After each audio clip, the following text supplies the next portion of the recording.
Дорны өглөө хөтөлбөр та бүхэндээ үргэлжлэн хүрч байна. Тэгэхээр өнөөдрийн өглөөний үнээр бол одоо JM Consulting компани захирал Дулам оролцож байгаа. За танд өглөөний мэнд. Өглөөний мэнд.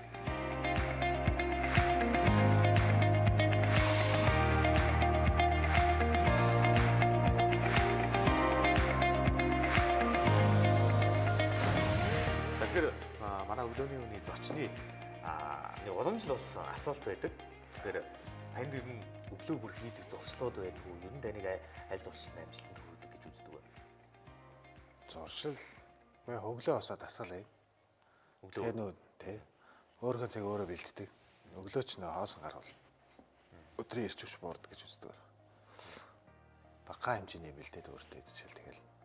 Ер нь эрт гардаг дөө гэрсэн бол. Би тэгэхээр хамгийн ихний асуултаа нэг ийм асуулт асуумаар байна л да. Ер нь таны нийгэмд оролцоо ер нь та нийгэмдээ ямар хөв нэмрийг үзүүлж байна? Тодорхой хэмжээний оролцоо би манай компани чинь үйл ажиллагаа болохоор бус руу чиглэсэн үйлчлэгээний ажил хийж байна. Дээрээс нь бас олон хүмүүсийг амарсан ажил явуулж байна. Тэрэндээ цалинжуулж байна. Мэдээж олон хүмүүсийг ажлын байранд хангаж байна. Тий, тийм болохоор бас нийгэмд оролцоотой гэж бодож шүү. Тэгэхээр JM Consulting компани хувьд бол одоо барилгын компани, барилгын салбарт үйл ажиллагаа эрхэлдэг. Тэгэхээр ер нь нэг та бүхний зорилго бий. Манайх чи ер нь үндсээ 2-3 чиглэлээр явж байгаа. Хамгийн том барьж байгаа зорилго бол дунд орлоготой иргэдийг байр орон сууцтай болгох юмсан. Тэдний төлбөрийн чадварт нийцсэн тийм бүтээгдэхүүн гаргах хэлсэн.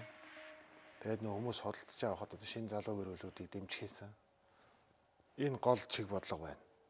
Манай их хүнтэй амар гоё лагшрын бол бас хийж болно. Гэхдээ манайх гол нөө цөм зах зээл тэгж хардаг. Бидний өөрсдийнх нь зорж байгаа үйл ажиллагаа ч гэсэн яг тэгж явж байгаа. Залуу гэр бүлүүд гэлээ. Тэгэхээр одоо залуу гэр бүлүүд заашлаад ер нь иргэдэд ямар хөнгөлөлт, ямар боломжийг гаргаж өгч байгаа юм бэ? Залуу гэр бүлүүд ер нь дундаж орлоготой иргэд гэж юу хэлээд байна вэ? Тэн дээр чинь банкны шалгуур тавьдаг нэг олон нөхцлүүд байна шүү дээ. Одоо шинэ орон сууц байр хөдөлж авах гэж байгаа хүмүүс. За нөгөө зээлээр авах тийм. Одоо бол гар дээрээ 50-100 сая төгрөгтэй хүн бол байхгүй. Ховор. Маш ховор байна. Яг хүмүүс чинь нэг орлого сайтай олоод байгаа хэрнээ тэрийг яах вэ? Банкнаас зээл аваад байртаа олох уу гэхэр ч тэр чинь маш олон нөхцөл шаардлага тавьдаг байхгүй. Банк бол өөрөө өндөр шалгууртай. Дээрээс нь хүүний дарамт гэж одоо 10-20 жил тэр хүүний дарамтанд ордог. Хүмүүс одоо ипотекийн зээлийг бүгдээрээ л мэдж байгаа. Би бол зээлийг буруу, ипотекийн зээлийг бол буруу гэж байгаа юм биш. Ер нь энүүгээрээ дамжуулж олон хүмүүс орон сууцтай болсон. Гэхдээ одоо эргээ харахад тэр хүүний дарамт бол маш олон залуу гэр бүлүүдийн чинь ерөөсөө яг тэр залуу насны тэр хийж бүтээх тэр имийг ерөөсөө хүүнд мөнгө төлөөл тэрний төлөө амьдсараа гарч штэ. Манай яг энэ цорхог хараад байгаа.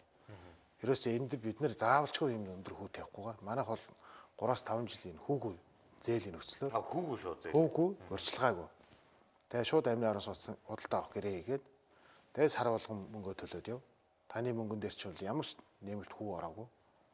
Ямар ч одоо нэмэлт юм зардал шингээгүй гэсэн. Шууд та байрныхаа үндсэн үнийг төлөөд явж гин гэсэн. Ийм нөхцлөөр төсөл хэрэгжүүлж байна. Энэ бол манай одоо яг өнөөдөр хэрэгжүүлж байгаа хамгийн бодиттой. Бус залуу гэр бүл боломж олгосон юм л. Одоо тэгэхээр яа нэг шүү. За 100 сая төгрөгийн, за 80 сая төгрөгийн байр авлаа гэж одоо тэрийг 3-5 жилийн дотор хуваагаад төлөх боломжтой гэсэн үг. Тий. 3-5 жил манайх ч нэг юм хараад байна л да.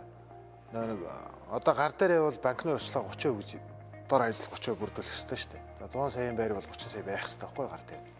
Тэр байхгүй нөхдүүд маш олон байна.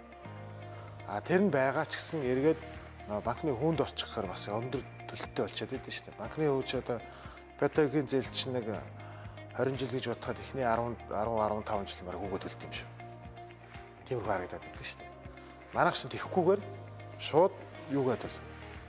3 жилд одоо 100 саяын байр гэж бодоход жилдээ төлөх таны төлбөр бол 33 сая төгрөг орчим байна тий. За тэгэхээр нэг сард нэг 3 сая төгрөг орчим байна баг. За энийгээ та хагас жилээр төлөх юм уу? Бүр улирлаар төлөх үү?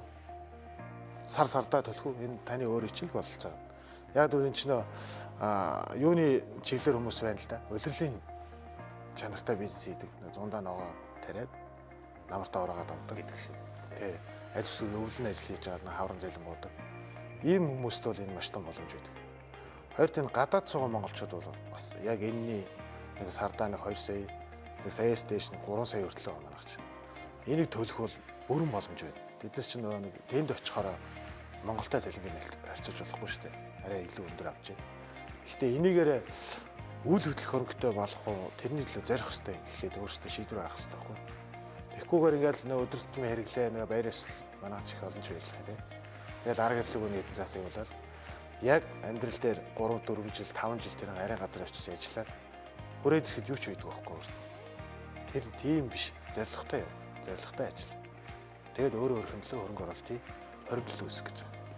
Ийм л боломжийг хүмүүс санал болгож байгаа. Тэгэхээр яг таны хувьд залуу хүн. Тэгээд яг одоо энэ компани удирдах хэмжээний заа нэг 30 гаруй хүн цалинжуулж ингээ явж байна. Ер нь яг хүний нөөцийн тал дээр та ер нь юу гэж боддог вэ? Хүний нөөц чухал ааж чухал. Маш чухал юм. Манай дээр чинь одоо ийм л дээ. Зүгээр захын жишээ хэлэхэд барилга дээр ингээл за одоо өрлөг өрөх гэж нэг 6 залуу ороод ирнэ. Ажилтаа авъя гэхэд 5 сая өрдөг байна. Үнэхээр өөрсдийнх нэгэ хийсэн зураг хөргийг хараад түүхийн уншихаар маш сайн чадвартай. Тэгэхээр 6 дахь хүн нь бол өрлөг өрч чаддгүй нөхөр гэдэг байхгүй. Тэр үл зүгээр нэг тэгээд ч юм аар сархан ч юм уу ажлыг аргалаад нөгөө хэдийнхээ одоо таньдаг ах トゥ ч юм уу. Тэгээд ер нь арх уусан нэг тийм хий хэрэгсэн нөхөр гэдэг байхгүй. Яг ингээ өргөхөөр нэг тэгшүүрч чадахгүй шүү дээ. Нэг жоохон юм чанарын шаардлагахгүй дэлгэмээр өрөөл явчихдаг. Тэгээд тэрийг харж байгаа би нөгөө хүмүүст хэлдэг байхгүй. Тэр өдөрч байгаа юм өөрийг дагуулж ирсэн. Энэ хүнээ чаддаг юм энэ хэлэг. Би бол явуул гэж байгаа юм биш. Энэ үнээр хоолыг хийлэг, талбайгаа цэвэрлүүл. Талбай цэвэрхэн байх гэдэг чинь ажлын бүтээмж өндөрсөн нөгөөдтэй. Хоёрт нөгөө 5-ынхаа хоолыг хийгээд өгдөр чинь хангалттай чадна шүү дээ. Тэгэхээр нөгөө хүн чинь таарсан цалингийн нөгөө таарсан ажлыг хийхээр ерөөсөө хүн ажил хийж чадахгүй нэ гэж ерөөсөө байдаг. Яг тэр тохирсон ажлаа олж ихэнх чухал болохоос биш. Огт ажилгүй хүн гэж байдаг байхгүй. Хөгжлийн бэрхшээлтэй хүмүүс ч гэсэн бүр илүү өндөр чадвартай ажилддаг шүү дээ манай дээр бол.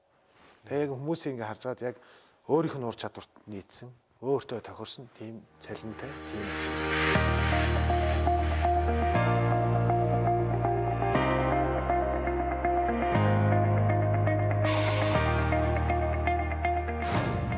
сайн үйлсийн тал дээр юу н ажилтдаг вэ? сайн үйлсийн тал дээр ажилтдаг. Манайх сая өнгөрсөн онд сая 11 сард 17 оны 11 сард Монголын улаан загалмай нийгэмлэгийн захиалгаар Сүхбаатарт нэг тийм гэр хаус гэдэг нэг халамжийн өргөө бариад дуусгаад үлээлээд өгсөн. Энэ үл өөрөө бас биений ажил хийсэн. Тэгээд улаан загалмай өөрийн зорилго байгаа л да. Манай зорилготой бас нийцэж нэр нийгмийн хариуцлага байна. Манай бидний хувьд бол тийм. Нөгөөдгийн улаан загалмай хувьд ч нөө тусламжийн байгууллага өөрөө олон улсын донор байгууллагуудаас санхүүждэг. Тэгээд тэргээрээ бас нэг хүмүүст нөө ядарсан иргэд тусламж үйлчилгээ үзүүлэх, сургалтанд хамруулах юм олон үйлчилгээ хийдэм билээ. Одоо баригдаж байгаа байрнуудаас тэгвэл иргэдэд ер нь тийм хөнгөлөлттэй нөхцлөөр ер нь амьдралын боломжгүй тийм.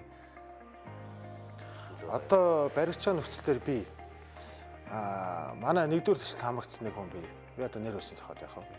Тэр нэг гадаад гараад ажилладаг бас нэг амьдрал алдаж онж яваал тэгээд одоо ямар ч гэсэндээ амьдралаа сайжруулахын төлөө гадагш явцсан. Тэр хүн надаа хүсэлтэй авсан та ийм учиртай би яг минь намайг тэрэгдэг гэж хэлж байгаа хгүй. Тэгээд би ийм амьдралын зам туулсан. Одоо би амьдралаа сайжруулах хэрэгтэй. Би бол сард хэдийг төлж чадна. Өөрөө боломж юм. Тэгээд би гэрээ хийгээд өөрчлөлт ганцхан боломж олгоё. Нэгдүгээр төслөөр тийгсэн. Би танд ганцхан боломж олгоё. Та өөрийнхөө шалгаалт бол.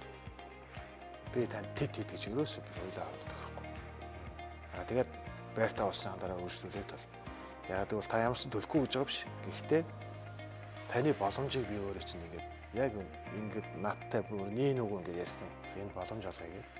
Тэгээ явсан тэр яг анхны ярьснаасаа 2-3 дахин өндөр төлж явсан тэр хүн. Одоо тэр хүн манай дүүр байхгүй. Өөрөө байр авцсан баг. Ийм боломж байдаг хүмүүс. Нөө яг нөө хүн чи итгэл үзүүлээд нөө хүн чи ч гэсэн зориг тавиад ирэхээр тэр хүнд нөө урам ороод өөрөө ч амьдралдаа зүтгэлтэй болоод тэрний хэл одоо аюу хапи амьдэрдэг шүү дээ. Тийм боломж. Одоо 2 дугаар төсөл дээр бол бас нэг хүнтэй ярьж байгаа. Бас нэг амьдралын боломжгүй болцсон. Гэхдээ өөрөө нөө боломжгүй болсон гэдэг чинь би аль өнцгийг хараад өгөхөөр боломжгүй хүмүүс олон бий. Гэхдээ эрмэлзэл хүнд нэг юм амьдрах хүслээ шүү дээ. Би энэ төлөө ийм хийх гэсэн. Би чадахгүй ч гэсэн ийм зүтгэн. Энийг би яаж игээд би ард юм гарна. Энэ хүн өөрт нь урам өгөхөд тэр хүн чадна гэсэн би тэрийг л олж харуул. Тэр юм тусалдаг. Бусдаар бол боломжгүй гээл байвал одоо автаар бол чинь утгаалдаа явчих. Таны хувьд энэ барилгын салбарын хүн энэ агаарын бохирдлыг хамгийн богино хугацаанд одоо шийдэх ямар шийдэл байна вэ? Агаарын бохирдол ер нь дор бүрнээл хийчих хэвээр. Би чинь одоо хүн болгон чинь дэлхийн ингээд одоо боринг хийж бодсон шүү дээ. Том зургаар нь харуул. Тэгэнгүүт бид нар энд утаа өлдөрлөнгүүт бид нар чинь би нэг саяхан нэг баримт кино үзсэн. Би нэг амар тоо баримт яриад ингээд хийжлээд явсан биш. Баримт кинон дээр тэгжээ л да. Бид нар одоо энэ баян шунд нүүрстүүлж байгаа нөхөр дэлхийн нөгөө талд байгаа нөгөө нөхөрт бол гай болж идэг гинэ. Тэгээ агаар чинь ганцхан агаар манд чинь нэг нэмэх юм байгаа шүү дээ. Энэ рүү өдөрт 100 200 тонн 1000 тонн нүүрс үстэй нөгөө хорт бохирдлоо ингээл хайсаар л байдаг.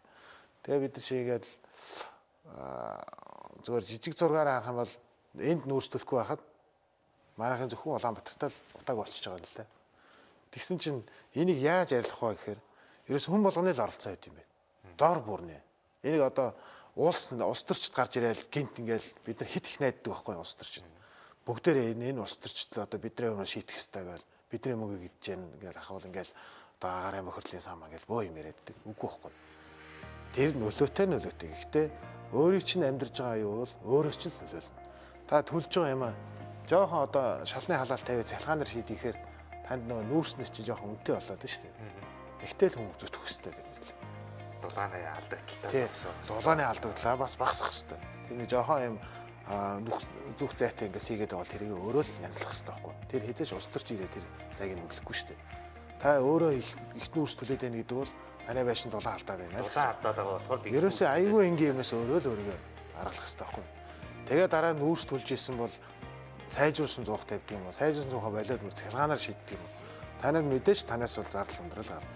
Гэхдээ та тэр дотор өөрөө дотор нь амьдарч байгаа юм шиг.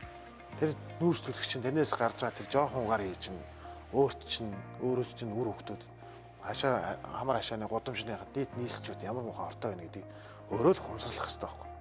Тэгж бүх нийтээрээ энэ байгаагаар ингэж сайжруулж байж л бид нар агаарын бохирдлыг тодорхой хэмжээнд бууруул. Устдаар бол гин нэг ус төрч гарч ирээ салхиулээлгээл агарыг цэзэрч явуулахгүй. Яг нь нийтээр ус төр өөрөө бол чиглэх хэрэгтэй л да. Дэлгэцээ өөр нь тавьж өгөх хэрэгтэй. Одоо энэ баригдсан байгаа олон мянган орон сууцтай энэ гэр оруулах нэмүүлэх хэрэгтэй гэдэг чинь ойрын шийдж болох асуудлаа бол хийх хэрэгтэй байхгүй. Гэхдээ бүх нийт маасаараа бол хүн өөрөө өөртөө л ганцаараа амж үзэл биш. Би нийтийн дунд байгаа. Би энэ өнөөдөр энэ бактерийг шигтүүлээд юм уу гутал түлхэд энэ хажууд яг тэр утаа чинь нөгөө хашаар орж байгаа шүү дээ. Тэнд байгаа хүмүүсийн уушиг бохирдуулж байна.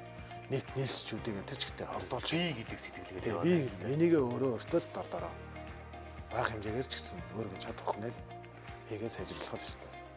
Ингээд чадвал болно гэж. За баярлалаа. Тэгэд манай студид үзсэн танд баярлалаа. Тэгээд цаашдаа Баярлалаа.